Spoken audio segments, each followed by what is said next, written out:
I thought it would be over, that after exposing them, after seeing their faces slammed against police cruisers, I'd feel safe again, but I was wrong. The paranoia set in almost immediately. At first, it was small things. A dark SUV parked outside my apartment for too long, the feeling of eyes trailing me whenever I stepped outside. I kept telling myself I was imagining it, that I was just jumpy after everything that happened. But then came the messages. The first one was simple. You should have walked away. No sender, no number. Just those 5 words blinking on my screen like a silent threat. I tried to brush it off, but then another came the next night. This isn't over. I stopped sleeping properly. Every creak of my apartment, every distant footstep in the hall, sent my pulse into overdrive. I started double-checking my locks, glancing over my shoulder more than usual. Rationally, I told myself it could just be some online troll who saw my video, but deep down, I knew better. This wasn't random. Someone wanted me to feel hunted. Determined to push back, I went to the police station, expecting backup, maybe even gratitude for helping catch those imposters. Instead, I got indifference. The officer at the front desk barely glanced at me as I explained my situation. "We got your report. The case is closed," he said, flipping through some papers like I wasn't even there. I frowned. Closed? What? About their connections? The fact that they weren't working alone? He sighed, setting his pen down. "Look, those 2 are in custody. Unless you have actual evidence of something bigger, there's nothing else to investigate." The way he said it made my stomach tighten. It wasn't just dismissal, it was avoidance. I pressed on. "What about Darren Cole? The guy had a record. He was working with a former cop. You're telling me that's just coincidence?" The officer's jaw tensed. He leaned in slightly, lowering his voice. "Some advice? Let it go." That was when I realized they weren't just hesitant. They were scared. I walked out of that station with more questions than answers. Who else was involved? Why were the cops so eager to shut this down? And most importantly, had I just made myself a target? Hey, real quick, if you're enjoying the video so far, make sure to hit that like button, share it with friends, and subscribe for more awesome content. And while you're at it, drop a comment and let me know where you're watching from. All right, let's keep going. The call came just past midnight. I was lying in bed, staring at the ceiling, my mind racing through everything that had happened. Sleep had become a luxury I couldn't afford. Every noise outside sent my nerves into a frenzy. Every shadow stretching too far across my walls felt like a threat. My phone buzzed, the vibration rattling against my nightstand. No caller ID. I hesitated before answering. "Hello?" For a moment, nothing, just silence. Then a voice, low, deliberate. "You don't know what you've uncovered. Drop it." I sat up instantly, my grip tightening around the phone. "Who is this?" The line went dead. I stared at my screen, my pulse pounding. This wasn't a prank. This wasn't some internet troll messing with me. Someone wanted me to back off. Someone who knew I was digging in places I shouldn't be. I replayed the words in my head. "You don't know what you've uncovered." That meant there was something bigger at play, something beyond Darren Cole and Ryan Tate, and whoever was on the other end of that call. They were scared of me finding out. I didn't sleep after that. Instead, I sat at my desk, pulling up everything I had. Screenshots, articles, old news reports. I combed through the footage I had taken of Cole and Tate, searching for anything I might have missed. That's when I started noticing the patterns. Other cases, other towns. Reports of fake cops shaking people down, intimidating them, making them disappear. Not just small-time scams. This was organized. And it had been happening for years. But why? And more importantly, who was protecting them? I was so lost in my search that I almost missed the sound. A faint click. My front door handle. I froze, every muscle in my body locking up. My apartment was dark except for the glow of my screen. And in that moment, I realized I hadn't locked my deadbolt. I moved slowly, grabbing the heaviest thing within reach, a metal flashlight. The handle turned again, this time with more force. Whoever was on the other side wasn't knocking. They were coming in. I reacted without thinking. I lunged forward, slamming the deadbolt into place just as the door jerked hard. Silence, then hurried footsteps retreating down the hall. I stood there, my breath coming in sharp bursts, gripping the flashlight like a lifeline. My heart was hammering, so hard I thought it might burst. By the time I gathered the courage to look outside, the hallway was empty. No sign of whoever had been there. No messages left behind. But I knew what had just happened. Someone wasn't just trying to scare me anymore. They were looking for something. And that meant I had something worth finding. I had to see him. After the break-in, after the warning call, there was only one person left who might have answers. Ryan Tate. The man who had once worn a real badge before throwing it all away to run cons with Darren Cole. He was behind bars now, but something told me that didn't mean he was safe. I pulled up to the county jail. My nerves wound so tight it felt like my skin was stretched too thin. The place was a dead zone. Concrete walls, barbed wire fences, fluorescent lights that buzzed just a little too loudly. It smelled like sweat, bad coffee, and lost time. After a painfully slow check-in process, I was led into a visitor's room, a long metal table with a thick sheet of plexiglass separating me from the other side. I didn't have to wait long before they brought him in. Ryan Tate looked like a man who hadn't slept in weeks. His beard was overgrown, his eyes sunken, darting nervously as he was ushered into the seat across from me. He lifted the phone attached to the glass, but didn't say anything. I didn't give him the chance to stall. "Who was behind it?" I asked, my voice sharp. Ryan flinched. He glanced at the guard behind him, then shook his head slightly. "You shouldn't have come here."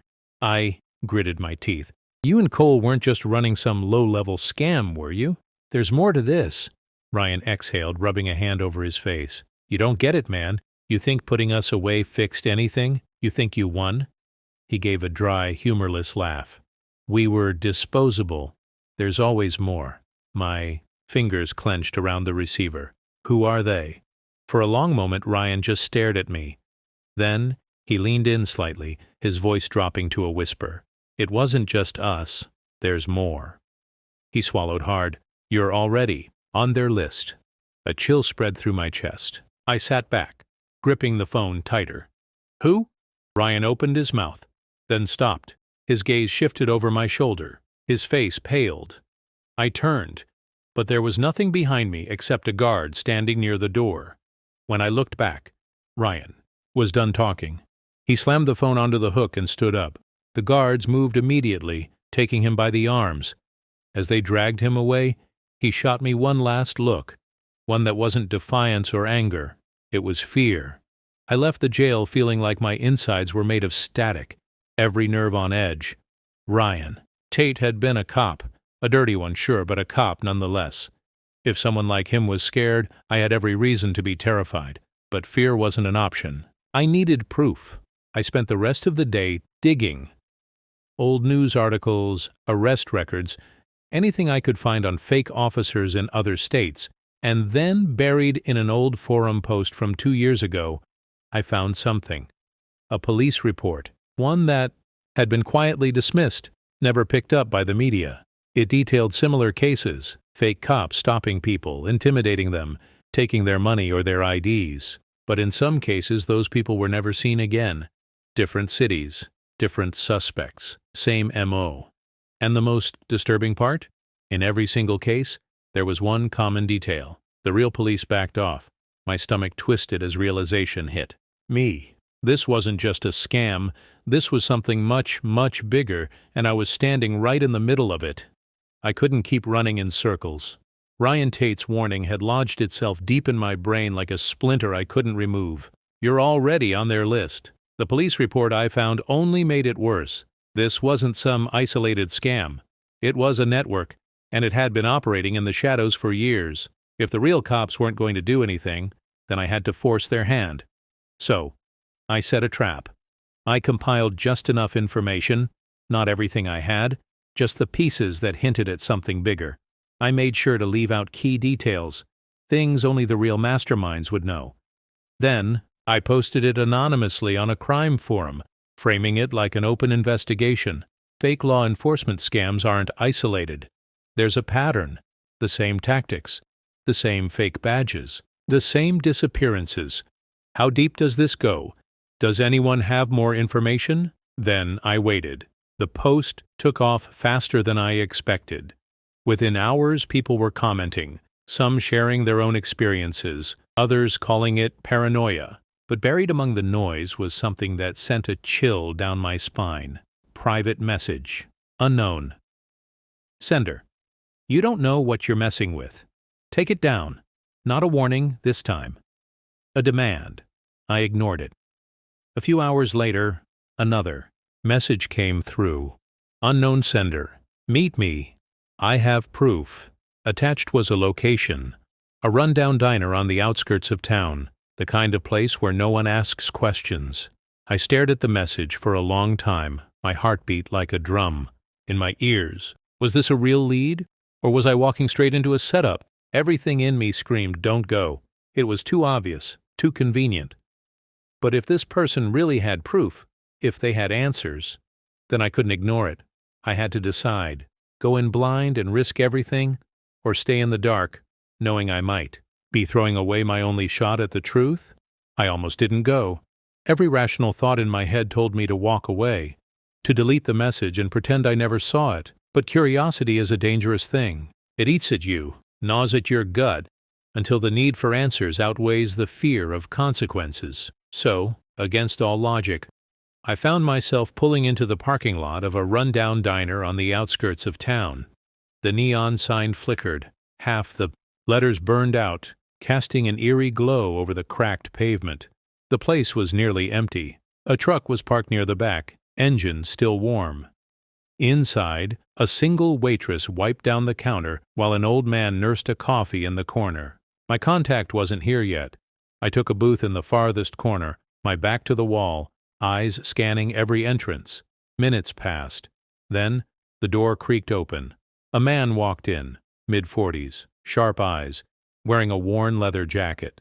He scanned the room before locking onto me. Without hesitation, he slid into the seat across from me. "You're the one asking questions," he said, voice low. I didn't respond. I wanted him to talk first. He exhaled sharply, rubbing a hand over his stubble. "You have no idea what you've stepped into." I leaned forward. "Then enlighten me." For a long moment he studied me, like he was debating whether I was worth the risk. Then, finally, he spoke. "This isn't just some scam, it's a business. Fake cops, fake investigations, real consequences." He tapped his fingers on the table. "They start with small-time scams, shaking people down, stealing identities. But the real money? That comes later." "Later?" I prompted. He nodded. "Once they have enough power, enough people believing in their authority, they become but the law." He let the words sink in. "And when real cops get in the way, they get replaced." My stomach tightened. "You're saying real officers are involved?" His expression darkened. "Not just involved, running it." A chill crawled up my spine. I swallowed hard. "How high does this go?" His mouth opened. Crack. A sound like a whip snapping through the air.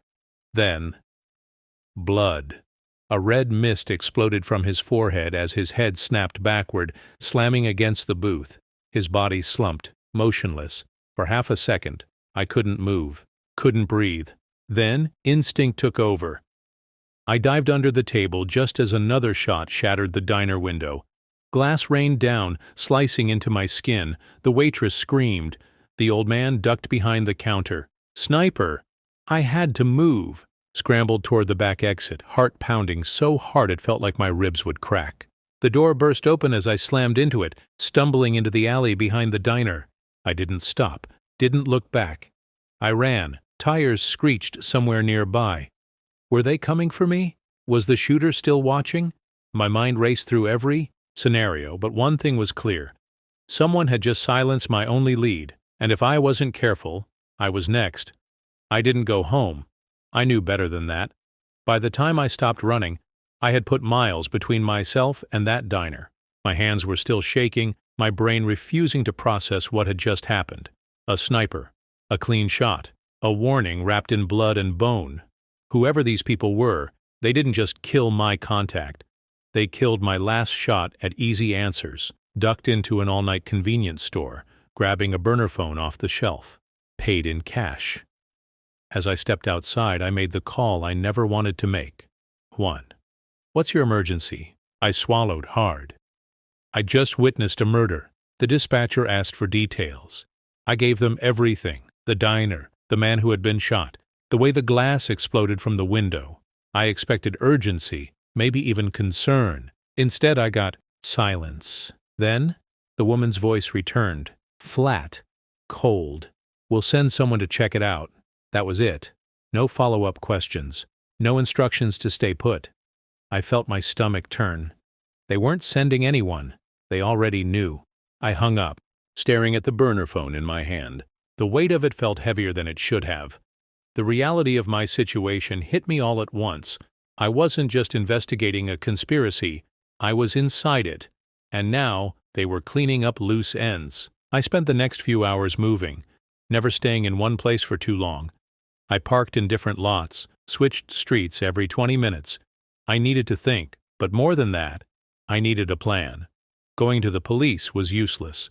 That much was clear. But I still had one card left to play. If I couldn't rely on the system, I'd go to the one thing they couldn't control: the public.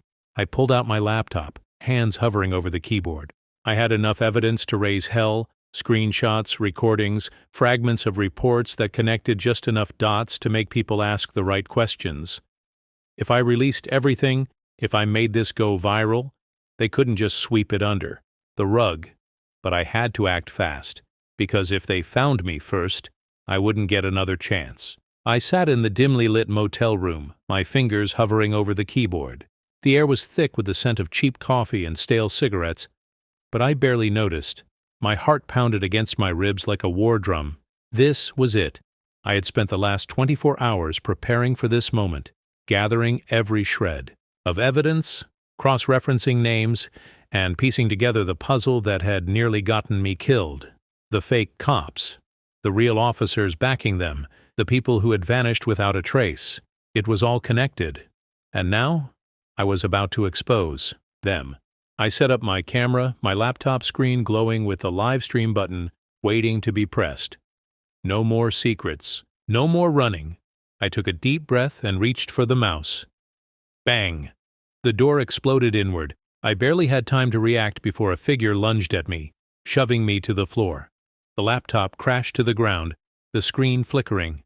My head slammed against the carpet, pain exploding behind my eyes. They found me. Heavy boots stomped across the room. A second figure entered, moving fast. I struggled to push myself up, but a knee pressed into my chest, pinning me down. A voice, low and familiar, hissed, "You should have stayed quiet." My vision blurred as I looked up. Darren Cole. Even in the dark, I could see the twisted grin on his face. He wasn't supposed to be out. He was supposed to be in jail. "They let you go," I rasped. He chuckled. "They never had me." Before I could process his words, something cold pressed against my forehead. "A gun. This is how it ends," he murmured. I clenched my teeth. No, not like this. Then, crash. The motel window shattered, and a figure in black burst through the glass like a shadow cutting through the night. Everything happened at once. A gunshot rang out. The weight on my chest vanished. Someone grabbed me by the arm, yanking me up. "Move!" a distorted voice ordered. Dazed, I stumbled forward. Darren was on the ground, clutching his shoulder, blood spreading across his sleeve. His partner was already down, unconscious or worse. My rescuer shoved something into my hands, a USB drive. "This is what you're missing," they said. Their voice was scrambled, some kind of voice modulator. I looked up, my pulse hammering. "Who are you?" A pause. Then, "Someone who wants the truth out." Then, just as quickly as they had arrived, they vanished into the night. I stood there, heart racing, staring at the final piece of evidence in my hands. This wasn't over. It was just beginning. The USB drive felt heavier than it should have. It sat in the palm of my hand, a tiny, unassuming piece of plastic and metal, but I knew what it contained. The last missing piece, the evidence that would blow this conspiracy wide open. I didn't waste time. I plugged it into my laptop and watched as file after file unfolded before my eyes. Documents, bank transfers, surveillance footage, names I recognized, names I didn't expect. This wasn't just about fake cops running scams. It was bigger.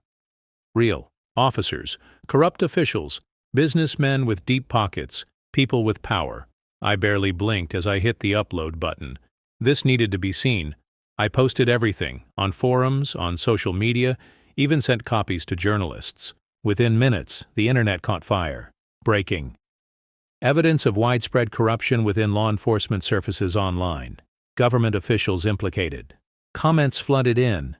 People were furious, demanding answers, demanding justice. And, just like that, the world knew the truth. It didn't take long for the fallout to begin. The next morning, news stations were scrambling to cover the chaos.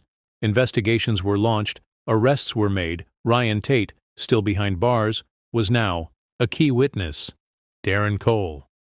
Gone. Vanished before the authorities could find him. And he wasn't the only one. Several high-ranking officials, officers, and key figures in the operation had simply disappeared. Some left behind burned records and empty bank accounts. Others had fake passports waiting. They had seen this coming. I should have felt victorious. I had done it. I had exposed them. So why did I still feel like I was in danger? I tried to breathe, tried to convince myself it was over, but paranoia doesn't just disappear overnight. And then, the final message came. A single email. No sender. No traceable IP.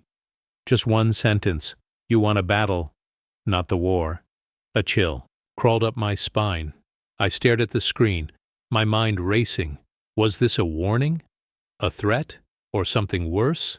I thought back to the masked figure who had saved me, the way they had disappeared, the way they knew exactly what I needed. Had I been played? Had I just taken out one piece of a much bigger machine? I exhaled slowly, my fingers hovering over my keyboard. I wanted to believe this was the end, but deep down, I knew the truth. This wasn't over. Not even close. If you enjoyed this video and want to see the next part, let me know in the comments. Don't forget to like, share, and subscribe to stay updated. See you in the next one. Your support means the world.